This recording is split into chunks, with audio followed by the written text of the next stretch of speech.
Today, we're diving into one of the biggest public health challenges we face, the opioid crisis. We're going to break down the sheer scale of this epidemic, get into the science of why it's so incredibly hard to break free, and talk about the real-world solutions that are saving lives as we speak. So let's dive right in.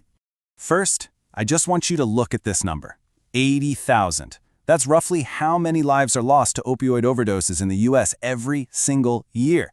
To give you a sense of that scale, that's like filling an entire NFL stadium to capacity and then some. It's just staggering. And here's the thing, this isn't some static problem. It's actually getting worse, and fast. That horrifying death toll, it's the result of a 400% increase in just the last 10 years. You don't see a spike like that without something fundamentally changing. So what on earth happened? Well, the reason for that catastrophic spike is that a new and frankly much deadlier player has completely taken over the illicit drug market. And if you want to understand this crisis, you have to understand this new player. So let's start there, with a crisis in overdose deaths. We're going to unpack the numbers you see in the headlines. But to really get why this is so tough to solve, we have to go deeper than the numbers and look at the science of being hooked. Because, and this is so important, addiction is not a failure of willpower. It's a disorder of the brain. At its most basic level, modern neuroscience defines addiction like this. It's a disorder of the brain's reward system. See, after chronic exposure to a drug, the brain physically changes. Those changes drive compulsive, almost automatic behaviors that can completely override a person's judgment and decision-making. Okay, so how does that rewiring actually happen? This slide breaks it down to the molecular level. It's all about a protein called delta phosphate.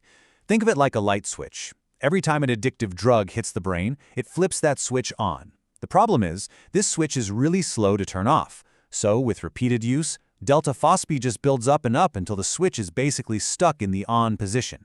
This molecular switch is what reinforces those intense cravings and makes finding the drug the brain's #1 mission. Now imagine taking that hijacked brain chemistry and then introducing a substance that is uniquely, incredibly dangerous.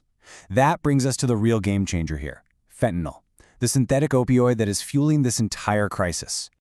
And this table tells you exactly why fentanyl has taken over. Yeah, it's up to 50 times more potent than heroin, which is already a huge deal. But that's not the whole story. Because it's synthetic, you can make it in a lab anywhere. You don't need poppy fields. But here's the real kicker. Look at the cost. About $3,500 for a kilogram of fentanyl versus $60,000 for heroin. From a pure business perspective for traffickers, it's a no-brainer. The economics are just undeniable. Okay, so if it's that cheap and that powerful, the next logical question is, where is all of this stuff coming from? And how is it getting into people's hands? Well, the real danger of illicit fentanyl is how sneaky it is. Because it's so potent and so cheap, it's incredibly profitable for traffickers to press it into counterfeit pills that look exactly like a real Xanax or an Oxycontin. Or they'll just mix it into other drugs, cocaine, heroin, you name it, to stretch their supply. And that creates this terrifying situation where a person often has absolutely no idea they're taking a lethal dose of fentanyl until it's far too late. Now, I know this all sounds incredibly bleak, but there is hope. We actually have the tools to fight back. It just takes a two-pronged approach. We have to save lives in the moment, and we have to treat the underlying cause. First, let's talk about the immediate life-saving intervention. I want you to think of naloxone as the emergency brake for an opioid overdose. It is, without a doubt, the most effective tool we have to pull someone back from the edge. So how does it work? Well, naloxone is what's called an opioid antagonist. In simple terms, it literally gets in there and knocks the opioid molecules off the brain's receptors. That's what allows a person to start breathing again. It's available now in super easy-to-use nasal sprays that anyone can learn to use. But, and this is absolutely critical, its effects are temporary. Fentanyl can stick around in the body longer than naloxone does, so a person can actually slip back into an overdose.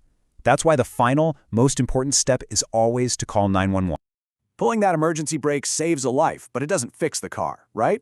For that, we need to get on the road to recovery. And that means long-term treatment and harm reduction. And that road really has two main lanes. The first is medication-assisted treatment, or MAT. Things like buprenorphine or methadone. These aren't just replacing one drug with another. They work to stabilize that brain chemistry that got hijacked, reducing the cravings and letting a person get their life back. The second lane is harm reduction. This is a really practical approach. It's about reducing the negative consequences of drug use, things like needle exchanges to stop the spread of disease or supervised sites to prevent fatal overdoses, all while building trust and connecting people to care. So let's tie all of this together. Let's talk about the path to recovery and the key things you really need to take away from all this. Here are the big points. 1. Addiction is not a moral failing. It is a treatable brain disease. 2. The overdose crisis we're seeing right now is overwhelmingly driven by cheap, illicit fentanyl. 3. We have that emergency brake. Naloxone saves lives, and it's becoming easier and easier to get. And finally, number 4, long-term recovery is 100% possible with proven strategies like MAT and harm reduction. And all of that leaves us with one final and really crucial question. We have the science. We understand how addiction works in the brain. We have the tools that we know can prevent death and support recovery. So the challenge we have left isn't just medical, it's cultural. How do we, as a society, as communities, as individuals, shift our entire perspective away from stigma and toward support?